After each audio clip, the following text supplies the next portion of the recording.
GitHub 一周热点汇总第65期。本期的内容呢，会包括 OpenAI 的 Agent 开发工具、开源的视频生成模型、MCP Server 合集、Shell 连接中心和多智能体量化交易，还有一个小的附赠在最后。这里呢，也和大家汇报一下上周的投票，还是关注 AI 内容的占了绝大多数。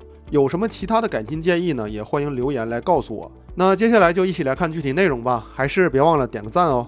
这一周的一个大新闻就是 OpenAI 又发布了新东西。3月12号呢，它发布了全套的 Agent 开发套件，套件包含了4个主要内容。第一个呢是 Response API， 这个呢是发布的核心。第二个呢就是内置的工具，有3个，包括了网页搜索、文件搜索和 CUA。第三个呢就是 Agent SDK， 这个也就是我们当前的开源项目，它让开发者能够更轻松的去构建和管理智能体。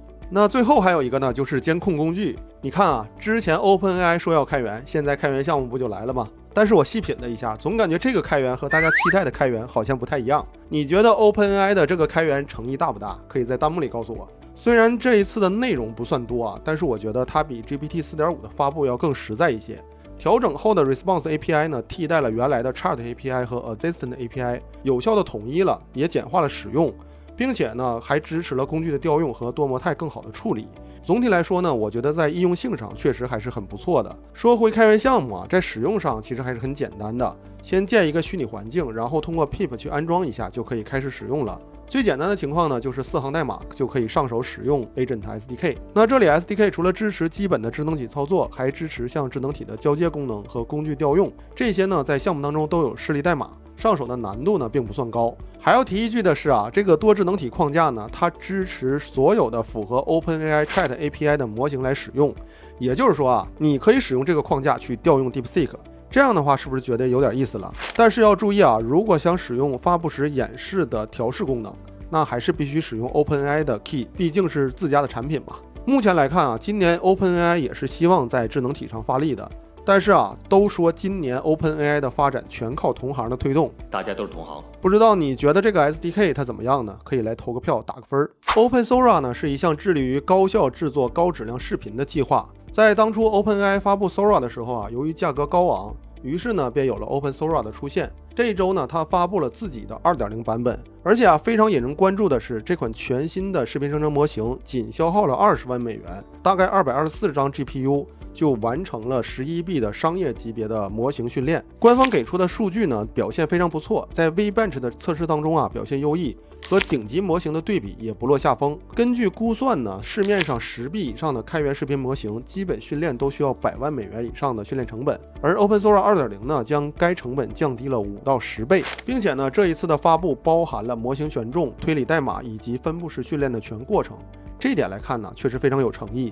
同步放出的技术报告当中也详细介绍了 Open Sora 的训练方法和并行方案，可以从中呢去了解它如何优化成本。感觉现在的各种模型啊都在卷性价比。Open Sora 的这一次发布呢，就让我感觉有一种浓浓的 DeepSeek 味儿。它一直都在强调自己的优化有多厉害。从官方给出的示例来看啊，它的效果呢相较之前的版本也是有进步的。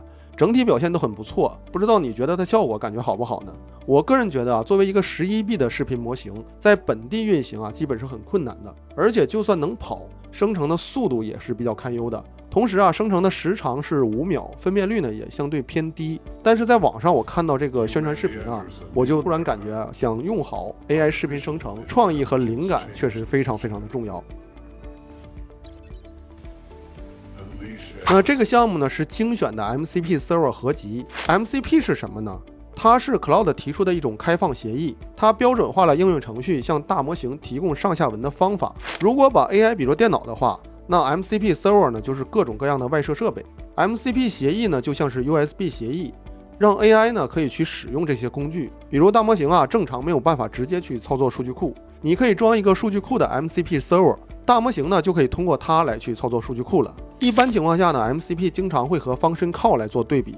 这里呢，我也整理了一下对比的情况，大家可以了解一下。目前来看呢，对 MCP 的期望都是更高一些的。我也举一个实际的使用例子来让大家看一下如何在本地去使用 MCP Server。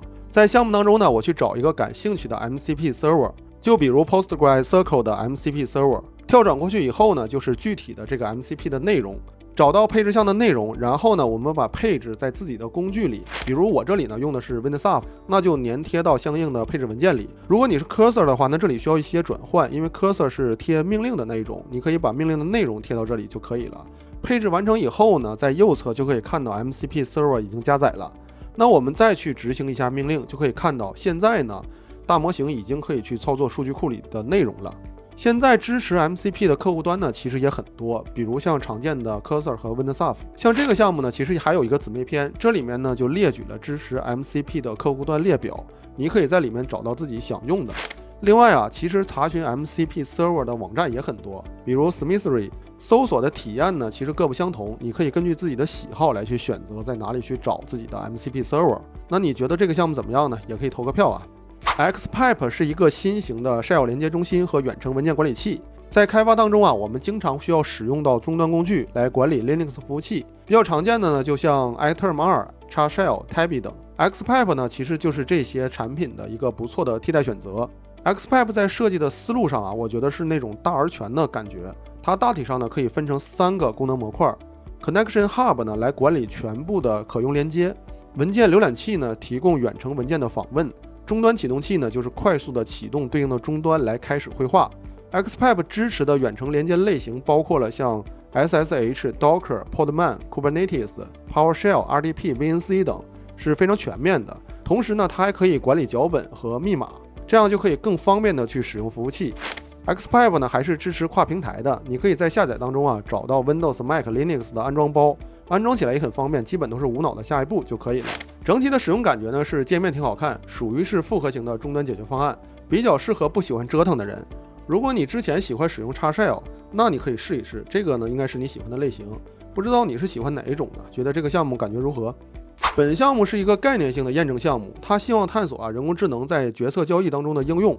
项目的整体呢是一个多智能体的结构，通过模拟多种投资策略的 agent 来进行股票分析和策略交易。